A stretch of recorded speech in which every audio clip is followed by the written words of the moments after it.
आपातकाल को लेकर भारतीय जनता पार्टी के तमाम जो नेता हैं, वो चाहे प्रेस कॉन्फ्रेंस हो या फिर रैली या फिर यूं कहें कि जनता के बीच जाकर बता रहे हैं कि आखिरकार आपातकाल में क्या कुछ हुआ था।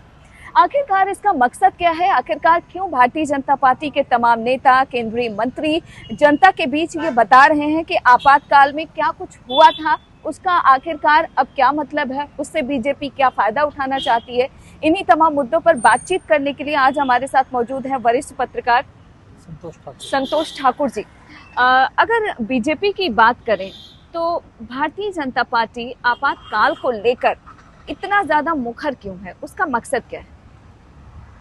भाजपा एक्चुअली एक रणनीति के तहत ये सब कर रही है।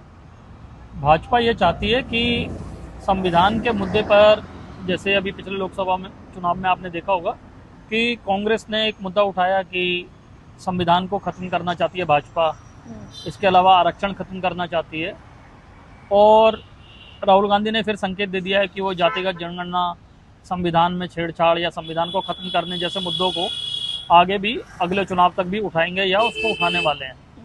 तो ऐसे में ये जो इमरजेंसी लगाने के 50 साल हुए हैं, उसे एक मौके के तौर पे भाजपा भुनाना चाहती है और उसका लाभ लेना चाहती है। यही वजह है कि आपातकाल के मुद्दे को इस जोर शोर से उठाया जा रहा है।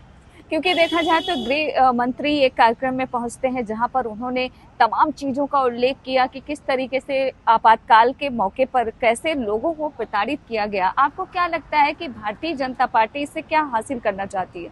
भारतीय जनता पार्टी ये चाहती है कि भाई जो यूथ है, खासकर जिन लोगों ने आपातकाल देखा उन्हें तो याद ही होगा आपातकाल, लेकिन अब एक बड़ी आबादी ऐसी हो गई है या मतदाताओं का एक बड़ा वर्ग ऐसा है जो युवा है और जो 50 साल से कम आयु का है, जिसने आपातकाल देखा नहीं है, केवल सुना है।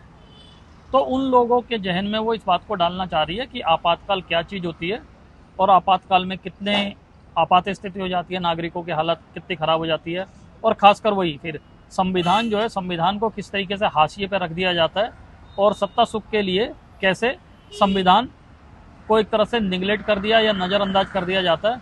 और खासकर ये उस पार्टी ने किया जो इस समय संविधान बचाने की बात कर रही है और सरकार पर आरोप लगा रही है कि वो संविधान को ख़त्म करना चाहती है।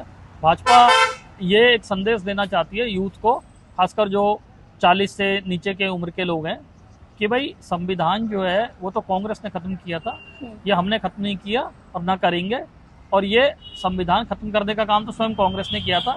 ये उसको उन लोगों को बताना चाहती है या उन तक पहुँचाना चाहती है जिन्होंने आपातकाल नहीं देखा था, क्योंकि उन्होंने अनुभव ही नहीं किया कि आपातकाल क्या है, तो उसका कितना असर होगा, उस पर नहीं होगा, ये भाजपा अभी नहीं जानती है। इसीलिए वो चाहती है कि ज़्यादा से ज़्यादा लोगों को ये बता पाए कि आपातकाल क्या था, उसका क्या असर था। क्योंकि देखा जाए तो गृह मंत्री कार्यक्रम में सीधे तौर पर कहते हैं कि कांग्रेस के शासन में जो आपातकाल लगा था, दरअसल वो अन्याय काल था। आपको क्या लगता है कि आखिरकार इससे कितना फायदा भारतीय जनता पार्टी को होने की संभावना है, जो लगातार आपातकाल की चर्चा हो रही है? क्योंकि कांग्रेस ये कह रही है कि दरअसल आपातकाल तो बीत चुका है, आप अपने सरकार की बात कीजिए, आप क्या काम कर रहे हैं उसकी बात कीजिए, आप जनता के बीच जनता के लिए क्या कुछ कर रहे हैं उसकी बात कीजिए। जो बीत गया है उससे क्या फायदा? देखिए, वोट की जो राजनीति होती है उसमें मुद्दे, और खासकर ऐसे मुद्दे जो भावनात्मक रूप से आपको अंदर से मतलब कि सोचने के लिए विवश करें, उनके आधार पर ही वोट मिलते हैं। जैसे आप देखेंगे कि जब प्रधानमंत्री के रूप में नरेंद्र मोदी जी को उम्मीदवार बनाया गया था भाजपा की ओर से, तो उन्होंने पूरे देश में एक भावना ये जागृत कर दी थी कि वो आएंगे तो परिवर्तन आएगा, और उसी के इर्द गिर्द पूरा कैंपेन जो तैयार किया गया था, एक नैरेटिव गढ़ा गया था जिसको हम पत्रकारिता में कल्टीवेशन सिद्धांत कहते हैं। जॉर्ज बर्नर इसको लेकर आए थे कि जो आपको बार बार ही बताया जाता है या दिखाया जाता है, आप उसी तरह की एक संस्कृति वातावरण अपने मन में तैयार कर लेते हैं और उसी के आधार पर सोचते हैं। तो उसी कल्टीवेशन सिद्धांत को मोदी जी एक बारी फिर जो है आजमाने का प्रयास कर रहे हैं, और खासकर इस बारी जो है वो 2029 के चुनाव को ध्यान में रख के ये कर रहे हैं, जिससे कि जो संविधान का मुद्दा पिछले चुनाव में भाजपा के लिए नुकसानदायक साबित रहा था, वो इस बारी नुकसानदायक साबित ना हो और इस मुद्दे पर भाजपा उल्टा कांग्रेस को घेर पाए। आपको लगता है कि बीजेपी को इससे फायदा हो? जनता समझदार बहुत हो चुकी है, उसको पता है जो बीत गया है वो तो वापस सामने आने वाला है नहीं। क्या आपको लगता है कि इसका फायदा उठाने में कामयाब होगी बीजेपी?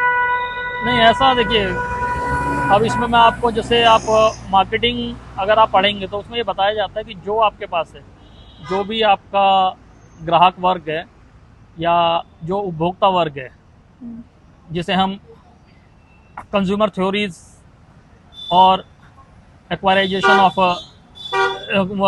कंज्यूमर कहते हैं, उसमें ये होता है कि जो कंज्यूमर आपके पास है वो तो ऑलरेडी आपके पास ही है, तो आप कैंपेन क्यों चला रहे हैं? आपका सामान भी बिक रहा है लेकिन आप कैंपेन फिर भी चला रहे हैं, उसमें फिर भी निवेश कर रहे हैं।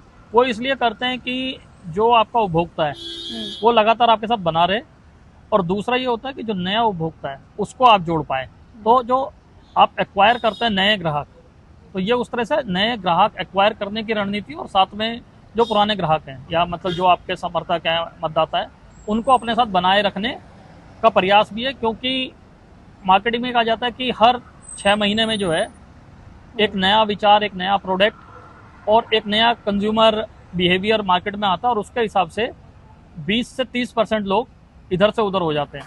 तो ये जो 20 से 30% है, अगर राजनीति में बात करें तो 20 से 30% मतलब बहुत हो जाता है। तो ये असर राजनीति के उस मतदाता वर्ग पर ना पड़े, उसको ध्यान में रखते हुए भाजपा समय समय पर अलग अलग तरह के कार्यक्रम चलाती रहती है। आपने देखा होगा कि भाजपा का कार्यकर्ता या नेता कभी भी खाली नहीं रहता, मोदी जी उन्हें कोई ना कोई काम देके रहते हैं, वो इंगेज करके रखते हैं। तो क्या है कि आप अपने मतदाता के साथ या अपने कंज्यूमर के साथ, रीडर के साथ, व्यूअर के साथ जब इंगेज रहते हैं, आप तो जो एंगेजमेंट की बात कर रहे हैं सर, दरअसल कांग्रेस पार्टी यही तो कहती है कि दरअसल बीजेपी के नेताओं के पास अपना कुछ बताने के लिए जनता के बीच है नहीं, लेकिन वो खाली नहीं रह सकते, इसलिए उनको कोई न कोई काम दिया जाता है, और अब कोई उनके पास मुद्दा नहीं है, इसलिए आपातकाल को वो जनता के बीच जाकर बता रहे हैं। नहीं, अब कांग्रेस क्या कह रही है मैं इस पर कोई टिप्पणी नहीं करूंगा, लेकिन मुद्दा क्या होता है? मुद्दा पुरानी चीजें भी मुद्दा होती है, नई चीजें भी मुद्दा होती हैं। कोई भी चीज जो होती है वो कभी भी उसकी, आप ये कह सकते हैं कि एक्सपायरी डेट राजनीति में नहीं होती है। कोई भी मुद्दा कभी भी खड़ा हो सकता है।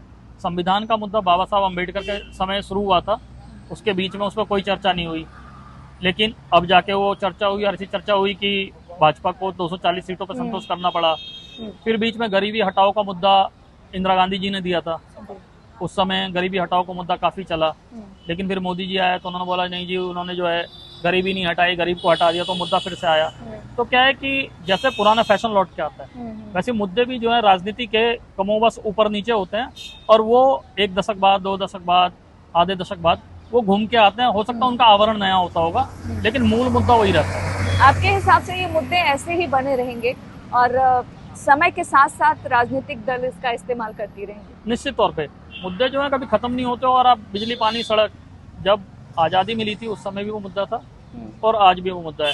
अब उसमें आप ये जोड़ सकते हैं कि भाई उस समय सिर्फ बिजली, सड़क, पानी की बात हो रही थी, हो सकता है इस समय सड़कों की गुणवत्ता की बात होती हो, या बिजली, उस समय कहते थे बिजली आनी चाहिए, इस समय ये बात होती है कि बिजली 24 घंटे आनी चाहिए। तो पानी की आपूर्ति का प्रेशर कैसा होना चाहिए उस पर बात होती होगी, उस समय सिर्फ ये चर्चा होती होगी कि पानी आना चाहिए। तो मुद्दे क्या है कि थोड़े बहुत ऊपर नीचे होते हैं, लेकिन मूल मुद्दा वही रहता है। तो मुद्दे ऐसे चलते रहते हैं, और राजनीति में मेरे को नहीं लगता कि कोई भी मुद्दा जो है हमेशा के लिए खत्म होता है।